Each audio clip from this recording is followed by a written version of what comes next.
Hello everybody, welcome to RKS tutorial. मैं हूं आपका बड़ा भाई रुपेश कुमार सिंह, आपका दोस्त भी और आपका टीचर भी। और आज का वीडियो लेसन मेरे क्लास 9 के उन सभी स्टूडेंट्स के लिए है जो 18 दिसंबर 2021 को एसओएफ नेशनल साइंस ओलंपियाड 2021 में एनएसओ एग्ज़ाम में अपेयर हुए हैं। आप सभी ने अपना बेस्ट दिया है बच्चों, और आप सभी ईगरली इस एग्ज़ाम में अपना स्कोर जानना चाह रहे होंगे। So no more waiting students, let's know the right answers of all 50 questions from all 3 sections: logical reasoning, science and achiever section। तो टाइम वेस्ट नहीं करते हुए चलिए चलते हैं NSO class 9 exam 2021 held on 18 दिसंबर 2021 के सॉल्यूशंस पे।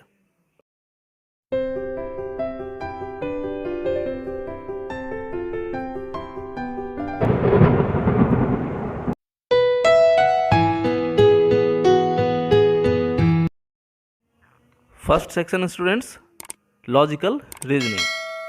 क्वेश्चन 1 बच्चों, इस क्वेश्चन में प्लस माइनस डिवीज़न और इनटू इन सभी सिंबल्स की यूनिक मीनिंग है, और ये मीनिंग्स आपको क्वेश्चन में गिवन है। आप इन मीनिंग्स के बेसिस पे दिए गए स्टेटमेंट्स को इजीली डिकोड कर सकते हैं। D minus E means D is greater than ई।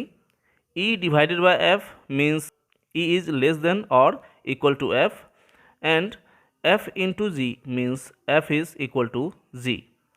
तो बच्चों, इस डिकोडिंग के बाद अब हम जानते हैं कि E जो है वो G से छोटा या इक्वल है, क्योंकि F is equal to G है ना। Therefore the first conclusion is right। लेकिन इसके बाद हम फिर देखते हैं कि D is greater than E और E इज़ लेस देन और इक्वल टू F। इससे दो कंडीशंस क्रिएट होती है बच्चों। पहली कंडीशन, जब D E से बड़ा है और E और F एक दूसरे के इक्वल हैं, तो इस कंडीशन में D F से भी बड़ा होगा, है ना। और दूसरी कंडीशन है जब D E से बड़ा है और E F के इक्वल ना होकर लेस देन है। इसमें D और F दोनों E से बड़े हो रहे हैं बच्चों, इसलिए ये दोनों एक दूसरे के बराबर या बड़े या छोटे तीनों हो सकते हैं। देयरफॉर दूसरा कंक्लूजन बच्चों इनकरेक्ट है।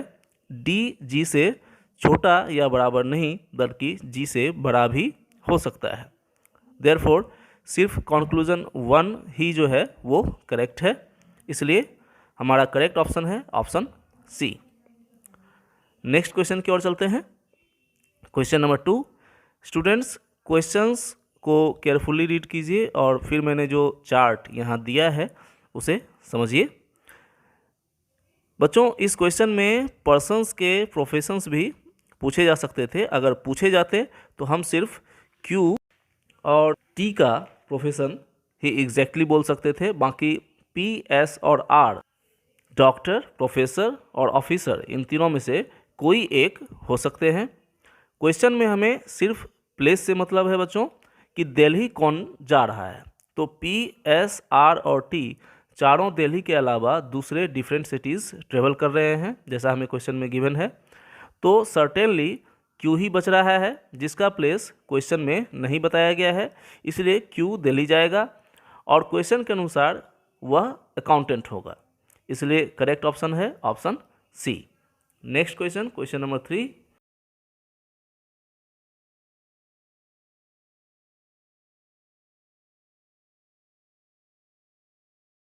इनमें प्लेस्ड डॉट्स के पैटर्न को समझिए।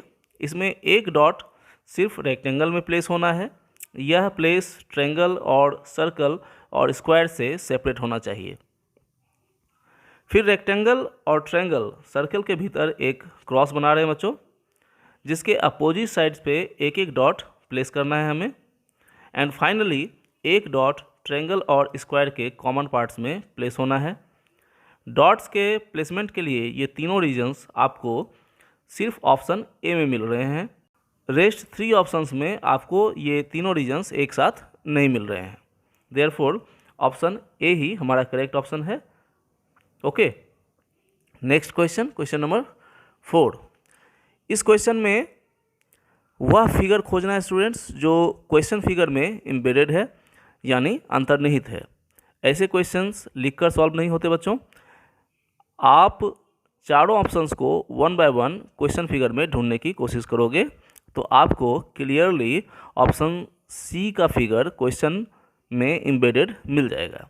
इसे मैंने क्वेश्चन फिगर में ट्रेस किया है, ध्यान से देखिए, आपको समझ में आ जाएगा। इस तरह करेक्ट ऑप्शन है ऑप्शन सी। चलते हैं क्वेश्चन नंबर 5 की ओर। बच्चों, हमें यहाँ गिवन क्वेश्चन फिगर में स्क्वायर की टोटल संख्या को पता करना है।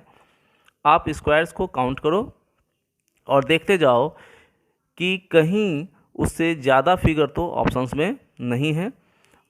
अगर यह फिगर ऑप्शंस में है और रेस्ट 3 ऑप्शंस के फिगर उससे छोटे हैं तो यही आपका आंसर हो जाएगा। और ऑप्शंस में आपको काउंट किए स्क्वायर से ज़्यादा स्क्वायर्स मिल रहे हैं तो आगे स्क्वायर्स को ढूंढने की कोशिश कीजिए। अगर आगे कोई स्क्वायर्स नहीं मिलता तो आपने पहले जो काउंटिंग की है वह सही ऑप्शन है, और अगर नहीं तो स्क्वायर्स को ढूंढते जाइए और ऑप्शंस को एक एक कर टिक आउट कर कीजिए, है ना, उसको छांटते जाइए। मान लिया कि आपको 4 ऑप्शंस मिलते हैं जिसमें कि पहला 5, B 10, C 13 और D मोर देन 15 है। तो जैसे ही आपको 5 स्क्वायर्स मिले ऑप्शन ए को कट कीजिए, 5 से ज़्यादा मिले और तो आगे बढ़िए, 10 मिले तो बी को कट कर दीजिए। इस तरह आगे बढ़ते बढ़ते अगर आपको 16 स्क्वायर्स मिले तो इसका मतलब है कि स्क्वायर्स 15 से ज़्यादा हैं, है ना, यानी ऑप्शन डी जो है वहाँ करेक्ट है। इसी तरह इस फिगर में स्क्वायर्स को काउंट कीजिए। इस फिगर में 14 छोटे स्क्वायर्स हैं बच्चों, 4 उससे बड़े स्क्वायर्स हैं, फिर इससे भी बड़े 2 स्क्वायर्स हैं। इसके बाद जो 4 साइडेड फिगर्स बचते हैं उनमें चारों साइड्स इक्वल नहीं हैं, इसलिए वे स्क्वायर्स नहीं हैं। इस तरह टोटल स्क्वायर्स 20 ही हैं स्टूडेंट्स, मोर देन 20 नहीं है। देयरफॉर करेक्ट ऑप्शन है ऑप्शन डी। क्वेश्चन नंबर 6, यह क्वेश्चन वाटर इमेज पर बेस्ड है बच्चों, इसलिए यहाँ सभी लेटर्स वर्टिकली इन्वर्टेड हो जाएंगे। यहाँ सी, आई और ई इन्वर्टेड होने के बाद भी वैसे ही रहेंगे, है ना, क्योंकि ये वर्टिकली इन्वर्टेड हो रहे हैं। आप खुद से करके देख सकते हो, इनका शेप चेंज नहीं होता है। इसलिए वे सारे ऑप्शंस जिनमें तुम्हें ये बदले लग रहे हैं वो रॉन्ग ऑप्शंस हैं। इस तरह तुम आसानी से ऑप्शन ए, बी और सी को क्रॉस कर सकते हो और जो ऑप्शन बच गया वही हमारा करेक्ट ऑप्शन होगा। That is the correct option option D. Next question, question number 7। बच्चों, चेयर्स और टेबल्स वुडन आइटम्स हो सकते हैं, पर ये वुडन आइटम्स नहीं भी हो सकते हैं क्योंकि ये फाइबर मेड भी होते हैं, ये हम जानते हैं। इस तरह वुडन आइटम्स में कुछ शेयर चेयर्स के वुडन चेयर्स वाले हिस्से का है और कुछ शेयर टेबल्स के वुडन टेबल वाले हिस्से का है। इसलिए वुडन टेबल का डायग्राम चेयर और टेबल के डायग्राम को सेपरेटली क्रॉस करेगा। ये कंडीशन हमें मिल रहा है ऑप्शन सी में।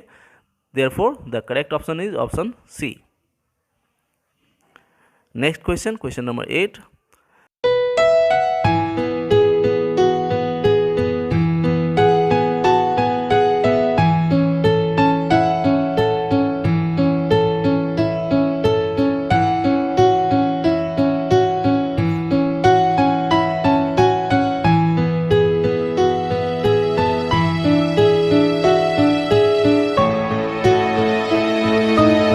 बच्चों, यहाँ क्वेश्चन में फिगर 1 और 2 में सिंबल्स में चेंजिंग के पैटर्न को केयरफुली ऑब्जर्व करो। लेफ्ट साइड बॉटम में वर्टिकली इन्वर्टेड एस है जो अगले फिगर में राइट साइड कॉर्नर पर जाकर वर्टिकली इन्वर्टेड होकर एस बन जा रहा है।